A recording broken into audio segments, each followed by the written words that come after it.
Hello and welcome again to another edition of Lost in Science. This is half an hour on your radio where we talk about all things sciencey. And on the show this week, my name is Stu, and I'm actually going to be talking to Associate Professor Nerilie Abram about some research they recently published in Nature which shows a correlation which was quite expected between the Industrial Revolution and the beginnings of climate change, which they have measured by a whole lot of different measures. But anyway, she'll fill us in on the details with that. Yeah. Claire. Well, it was actually the Science Night of Nights. Of course, I am talking about the Eureka Prizes, the Australian National Science Prizes. And there's been a couple of really interesting interdisciplinary and sort of citizen science projects that have come out of that. So I'm going to talk a little bit about them. One which sort of challenges some traditional ideas about evolution, but in a geological way. I won't say any more than that, but it's really Is this about mind-blowing. mountains? It's about mountains. It's really fascinating. And Manisha is going to be telling us all about the element calcium and why is calcium important. Oh, good for your bones, or? Well, you wouldn't have any bones without calcium. No bones about it. Stay tuned.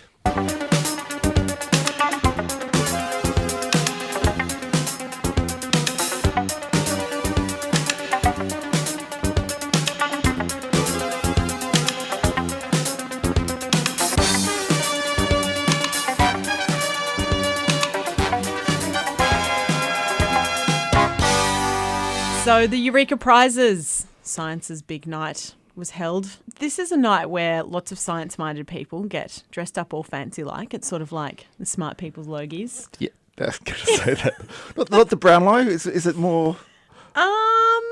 I would say more like the Logies. Okay, The Logies of science. The Logies of science, yeah. They actually call it the Oscars of science, Yeah, but I think it might be more Do like the they Logies have a of nickname for it though? Because the Logie is called a Logie, and the Oscar's not actually an Oscar; it's an Academy Award. So what do they call? They've got to The have Reekies? the Yukis, the Reiki. Yeah. I don't know. We'll have to work on that. Yeah, I yeah. think we're going to have to work on that one because Start a I'm not hashtag. liking either of those really. No, okay. No.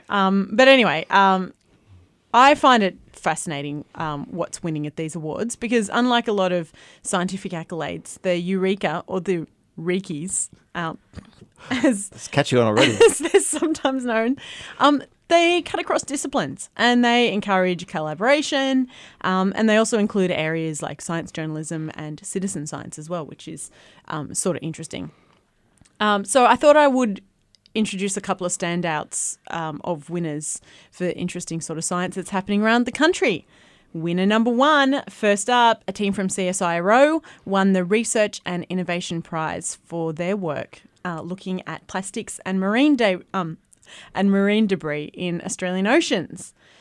Now, marine debris, including plastics, poses a really big environmental threat to humans and animals alike.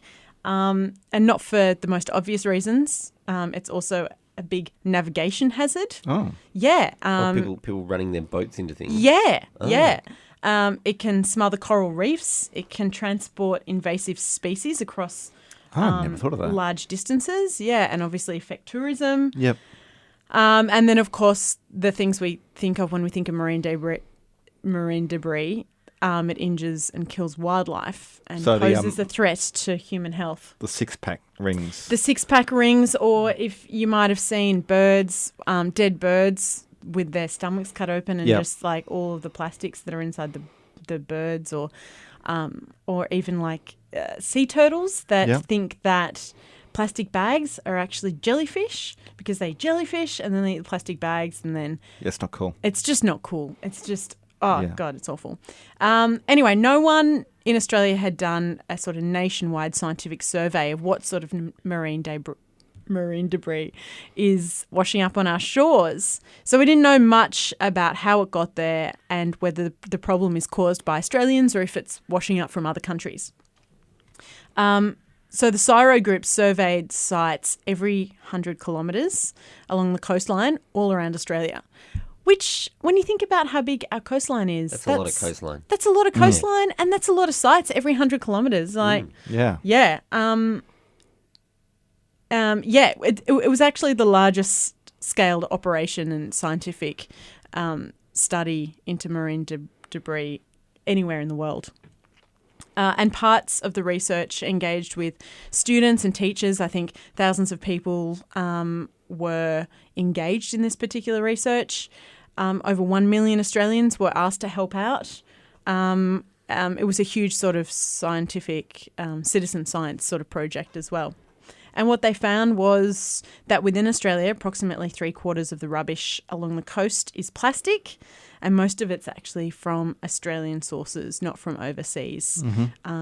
And it's concentrated near urban centres. So I guess what you would imagine. Not really a surprise. Not really a surprise, but I guess it hits home. It's like, well, it is actually us. You can't go. You can't just say You that. can't point go the finger. blaming Yeah. anybody else Yeah. for the trash that's washing up on our beaches. Yeah. It's our six-pack rings. Your chip packets. Exactly. Yeah. Yeah. And the density of the plastic can range from a few thousand pieces of plastic per square kilometre to more than 40,000 pieces of plastic per square kilometre.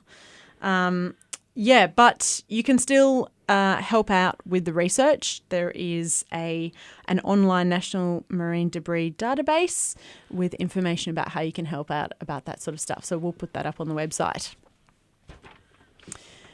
Also, in the Reekies, winner of the Reekies at Does the statue look like something? Because I think the Oscar was kind of... Looked like his Uncle Oscar. Did it? I can't remember whose Uncle Oscar, but Oh, someone's that's why Uncle that's called the Oscar, yeah. Oscars. Right. And the Logies, of course, named after John Logie Baird, aren't they? Who was like one of the television inventors. Well, it's organised by the Australian Museum. Okay. They got the Shine Dome with the shinies. No, that's not the Australian Museum. It's the Australian Academy of Science. That's right, yeah. Okay, the Australian Museum, they have that, don't they have that pig statue nearby or something? So we call them the piggies. Is that what Piggies, you're saying? yeah. Piggies. Piggies. All right. The Okay. porkies. I don't know about that pig The statue, but porkies. anyway. People might doubt their veracity if you call them the porkies. Okay.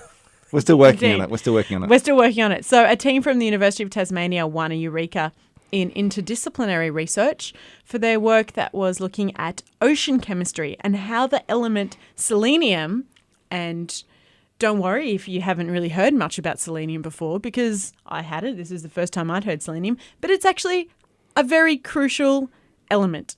It is. And they also use it for dandruff shampoo. Oh, do they? Yeah. Selenium. Selenium. Oh, there you go. Well, it also, some would argue, maybe more importantly, Stu, it corresponds, the amount of selenium they discovered in oceans corresponds to some of the world's biggest mass extinctions over time. What, like increase or decrease selenium? Decreased selenium equals extinctions. Increased selenium equals like large numbers of species. Anyway, before you ask any more questions, the scientists analysed pyrite, or fool's gold as you might know it, in drill cores. So these are sections of rocks that are drilled from deep below the ocean floor around the world. So if you've got a metre maybe of drill core, it can correspond to like hundreds of thousands, even millions of years. And these drill cores gave them a timeline of what trace minerals were in the ocean up to 700 million years ago, and just in like a couple of metres of rock. They then analysed the pyrite and found that there were low levels of the element selenium in the ocean. And at the time that the selenium was low, it corresponded with 3 out of 5 mass extinctions over the past 700 million years. And these are mass extinctions that scientists have had a difficult time explaining, which is sort of groundbreaking. No one's really come up with ocean selenium as a major driver for an increase in the number of species or an extinction. It sounds like it's still kind of, theory. It's early days, I suppose. Well, they've got a lot of evidence supporting it. Correlation or causation? That's the thing. Well, I don't know. I mean, it seems like this correlation, but they're gathering all this evidence, and I mean, I'm sure there's some. Yeah, I haven't read everything that they've produced around it, but it is sort of, and I mean, when you've got something as groundbreaking as this, obviously you want to have as much sort of evidence to support it before you come out and say selenium. Yeah, it's essential to life. So Oh, well, it is essential to life, but the idea that the whole kind of... It can dictate the biosphere the mass would be, extinctions, yeah. Yeah. Interesting stuff, though. Yeah, very, it is very interesting stuff. And what they're sort of thinking is sort of driving this increase and decrease in selenium in the ocean is the movement of tectonic plates. So it's our plate tectonics which release these trace elements like selenium into the ocean. So, I mean, this might be a very sort of geologist point of view, sort of way of looking at evolution, but they're now saying, well, it's obviously plate tectonics that control evolution. Well, other people have said that dark matter killed the dinosaurs, so yeah, I mean, maybe everyone's got their own pet kind of area. I mean, yeah, I enjoy reading about this sort of stuff and love the idea that evolution of living species and mass extinction of species all comes back to geology and erosion of mountains and that sort of thing, and those sort of fundamental physical components of our world. Well, it makes sense. Like if two continents collide, you're going to get, for instance, crossover of species and things and that kind of stuff. Well, and when the other way, they do the opposite of colliding, they pull apart, then you get isolated. I think this is actually saying that the erosion of the mountains, itself is causing is causing the mass extinction or the increase in number of species. And we look at other things too. So like the role of, say, carbon dioxide. Obviously, we know it has a big role in kind of temperature regulation, that sort of stuff, and that is controlled by geological processes too. When you have the weathering of rocks and geology is I guess geology rocks.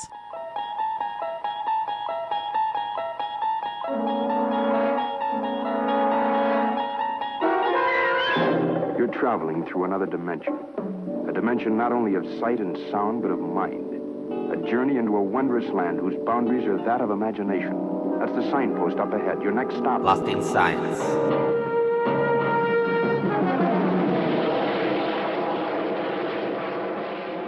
Calcium. It's an essential element in all living organisms. Go calcium. In fact, it is the most abundant metal by mass in animals. According to the dietary guidelines, it plays an important role in building stronger, denser bones and keeping our bones strong and healthy. So if you don't get enough calcium, you get weak bones? Yes, basically. Yeah. Does that mean your bones break easier? Yeah, so you get like softer bones and they're less dense, and then you get things like osteoporosis and or like with kids and rickets and things like that. So it's not the best not to have strong bones. Nasty. No, it is really, really nasty.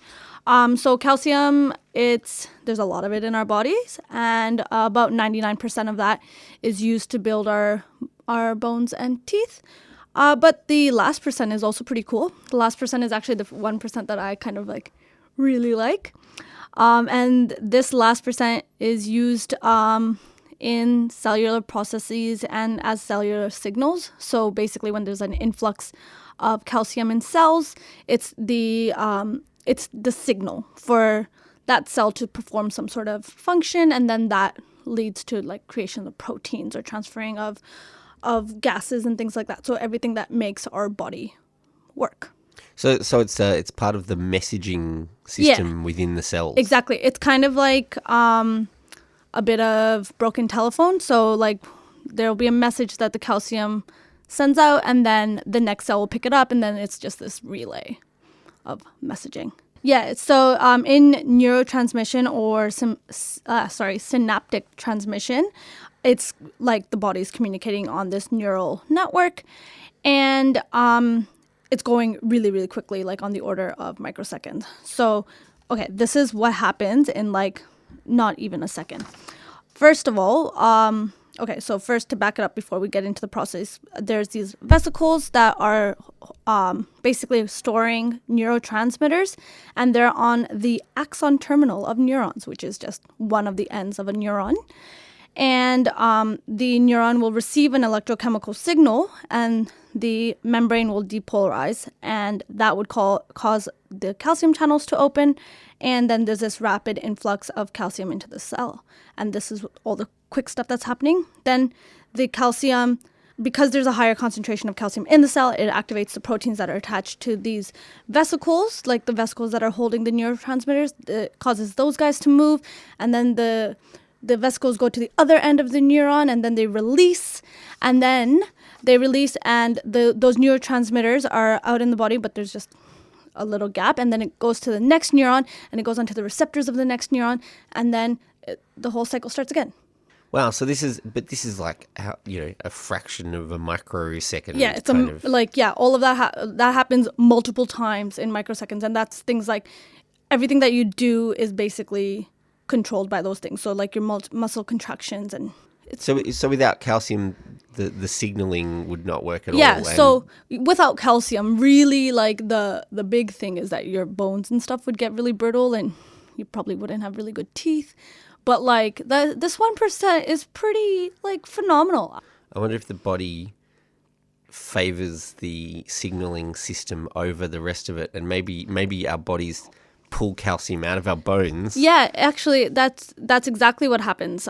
So if we are lacking calcium, basically the body will start to reabsorb it from our bones, and that's how our bones get softer. That's how we get things like osteoporosis. So yeah, like the signaling system is so essential that if we don't have it, we'll probably die. Yeah. And so the body goes, oh, well, hang on, we've got all this spare calcium in the bones. Yeah. Bones are not important. We'll just use all that up. But it's kind of like but then once there is calcium, then they'll go back and build up the bones again. Where do we get calcium in our diet? Yeah. So I'm pretty sure a lot of our listeners will be really clever and already know that we get it in a lot of our dairy products. But it's also found in a lot of nuts and seeds, so things like almonds or sesame seeds or pistachios and things like that. Or in beans and in figs and like leafy greens like kale or... It's very important in plants because without calcium you don't get the cell walls building up properly, and so plants needed a lot of calcium too. Yeah. Quinoa, figs, okra, all these kind of things. Superfoods. Oh yeah, this is my little advertisement on superfoods for all of you. Well, as long as it's got calcium, at least we know that's a necessary thing. Yeah, but so it's not just calcium though, because our body doesn't actually have a way of picking up calcium or absorbing calcium on its own. We actually need vitamin D in order to be able to absorb the calcium. So so vitamin D comes from the sun and from so basically we absorb it through our skin from the sun, but we also get it from fish and eggs, but at a much, much less, like a finer scale than we do from the sun. And the vitamin D is converted into its like active form. It's called calcitriol, and that's in your kidneys, or it's converted in your kidneys, and then the protein binds to the calcium when it's in your intestines and then pulls it into your body, into your system. And that's how we take up calcium. So you need calcium and you need vitamin D. So if you can eat all the calcium you want, and if you don't get enough sunshine, you won't absorb it. Exactly. So you've got to have like a big like glass of milk or like eat a massive bowl of almonds, but you've got to like sit in the park and do it. I'm sure Sitting in the park and just enjoying some sunshine, I reckon that's a good way to spend an afternoon. Eating almonds, sure. Or drinking lots of milk. Bring a liter of milk. It'll be fun. It'll be a good day.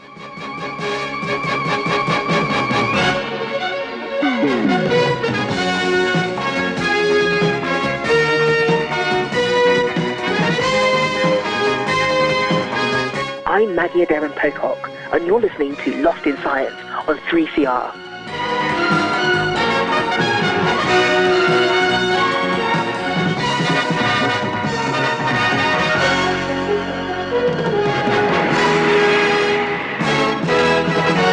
A lot of measurement has been made of the climate and temperatures since the beginning of the 20th century, and some questions remain about how climate has changed before accurate measurements were taken. So I'm actually talking to Associate Professor Nerilie Abram, who is from the Research School of Earth Sciences at Australian National University, about her work on climate measurement before people actually started keeping records. Thanks for joining us, Nerilie. Thank you very much. So what does your work actually entail at ANU? Yes, I'm a paleoclimate scientist, which means that I look at ways that we can reconstruct the climate prior to when we were measuring it directly. And we do that by looking at climate models, but also by looking at natural recorders of Earth's temperature in the past. So I use things like ice cores and corals and tree rings to put together information about climate in the past. So do you actually go out and measure these things yourself? A lot of them. So I have gone to Antarctica and collected ice cores. I've done work in Indonesia on corals. But the project that we've just had published is much bigger than just sort of an individual scientist doing their day-to-day job. So it's involved a big international project to pull together all of the information that we have from all of the different archives covering the last 500 years.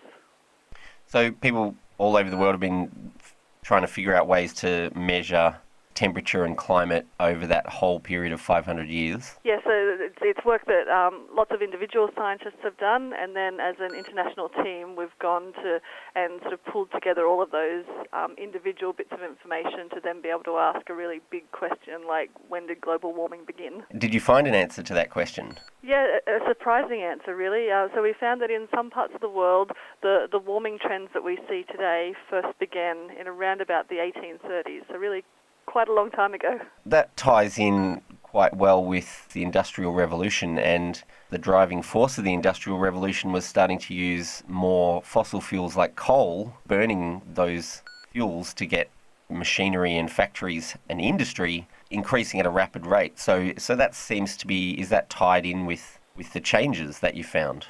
Yeah, that's exactly right. So during the Industrial Revolution, we worked out how to harness fossil fuels to do all sorts of amazing things.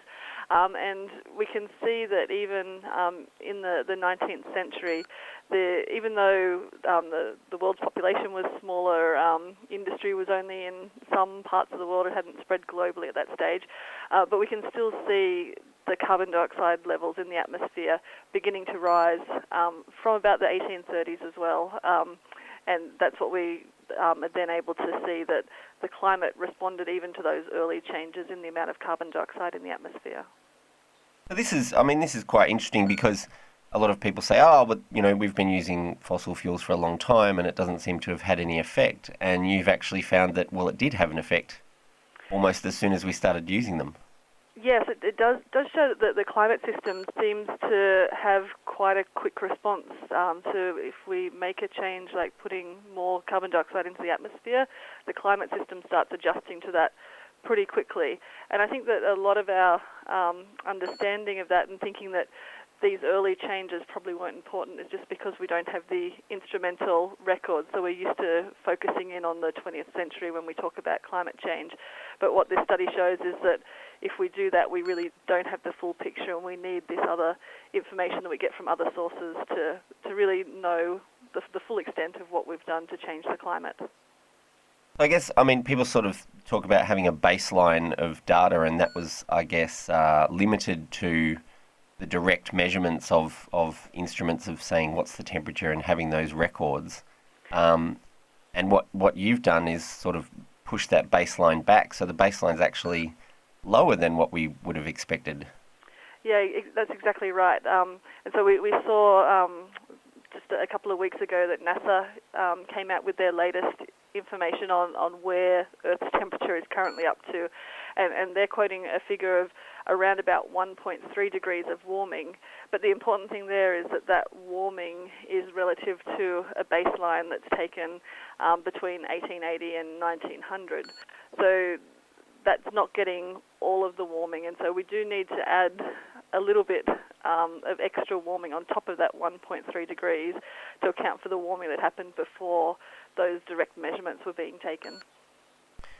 I guess the figure that was being bandied about in the last few years has been 2 degrees above what was considered normal, so we might be even closer to that 2 degrees already than we considered we were.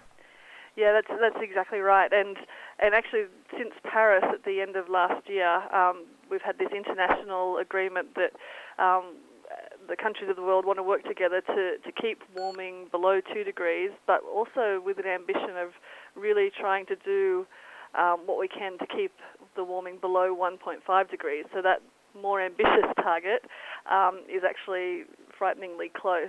And the difference between a 1.5 degree world and a 2 degree world is quite significant, particularly if you start to think about sort of stability of the Antarctic ice sheets and what that means for sea level rise. So those numbers, the differences might seem small, but there's big impacts associated with them.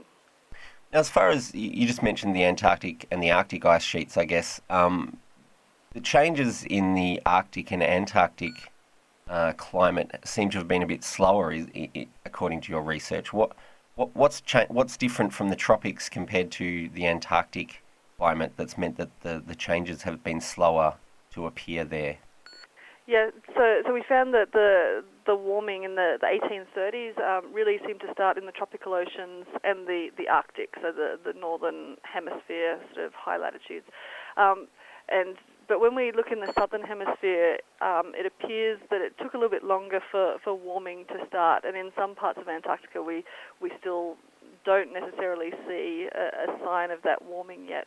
And we think that the reason for that is just because the southern hemisphere has so much ocean, and it means that the circulation works a lot differently to the northern hemisphere, and in particular, if you warm the ocean in the southern ocean, the way that the circulation patterns work is that warm water will then move northwards away from Antarctica and also be taken into sort of deeper layers of the ocean, so it kind of gets hidden away. So we think that's the reason why we don't see the warming beginning quite as quickly in the southern hemisphere. Right, but overall, it seems from your research, which is published in Nature this month? Yeah, just last week. Okay. That the effects of human activity and release of carbon from fossil fuels has been affecting the climate as early as the 1830s and not just this century, or just not just the last century, I should say. Yeah, that's saying that if we really want to understand all of the changes that humans have caused to the climate since the Industrial Revolution, then we really need to take into account the 19th century as well.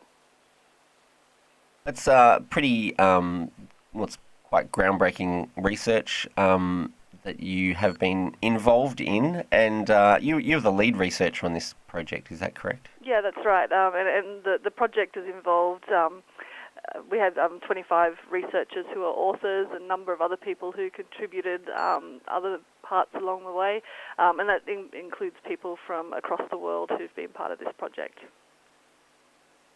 It's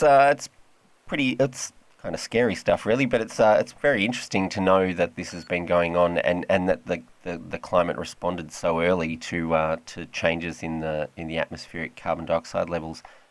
Thanks for joining us on Lost in Science, Associate Professor Nerilie Abram from the ANU Research School of Earth Sciences. It's been really fascinating to talk to you.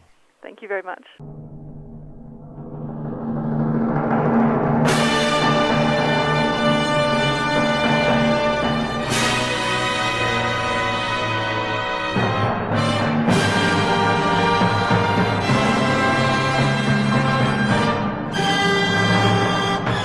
That's all we've got time for on this episode of Lost in Science. Thanks for tuning in and joining us. Lost in Science is recorded at the studios of 3CR in Melbourne and broadcast across Australia on the Community Radio Network with the financial assistance of the Community Broadcasting Foundation. If you want to talk back to us, you can get in touch. We have a Gmail account, lostinsci@gmail. You can also find us on Twitter and on the Facebook. And if that's not enough Lost in Science for you, you can always tune in again next week, where the team will once again get Lost in Science!